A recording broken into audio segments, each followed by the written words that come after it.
Augustin Carson's general manager for the Bank of International Settlements, or BIS, has issued a warning about the global economy.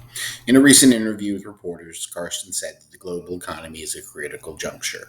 The BIS's latest annual report also warns that if inflation is not controlled and consumer prices remain high for an extended period, banks could face credit losses similar to those of the 2008 crisis. These comments are alarming, especially given the three bank failures that have already occurred this year. The BIS is typically more reserved, so its strong stance lends weight to these statements. The resilience of the financial system will be tested again, the report reads. Pockets of vulnerability remain. Recent events have shown the failure of even comparatively small institutions can shake the confidence in the overall system. So, why the cause for alarm? According to BIS, high levels of public and private debt along with elevated prices, are putting stress on the banking system. Inflation and the policy moves necessary to combat it are also significant factors.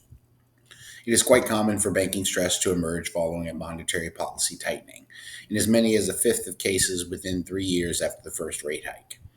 The BIS annual report released last week reads the incidence rises considerably when initial debt levels are high, real estate prices are elevated, or the increase in inflation is stronger. The current episode ticks all those boxes. The BIS report comes after the Federal Reserve's June meeting, which saw no increase in the bank's benchmark rate. This decision followed 10 straight rate hikes, one at each Fed meeting since March of 22. The hikes helped inflation fall from over 9% to 4% in that same time frame.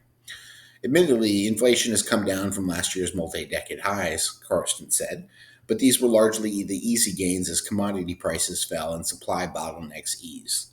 On core inflation, much less progress was made, and in much of the world, price growth in services, typically hard to budge, remains near its peak. For these reasons, the Fed's pause will likely be temporary, and more tightening may be necessary to control inflation. The key policy challenge today remains fully taming inflation. And the last mile is typically the hardest, Carson said. The burden is falling on many shoulders, but the risk from not acting promptly will be greater in the long term. What it could mean for real estate if a banking crisis does occur, it could have significant impacts on the real estate industry. Lending would likely tighten considerably, making it difficult to finance deals, and developments could also run into the same issues. This could lead to a fall in demand for housing, which could push prices downward. However, a crash similar to the Great Recession would require a series of events to take place, including widespread job losses and foreclosures. Fortunately, there is still a chance that significant losses can be avoided. There is an emerging sense that the global economy could achieve a soft or softish landing. Carson said, we all hope it does, but we might be ready to tackle the significant risks that stand in the way. Now, if you're in need of an experienced commercial real estate broker, I can be reached at 281 222 0433. I appreciate your time and have a good day.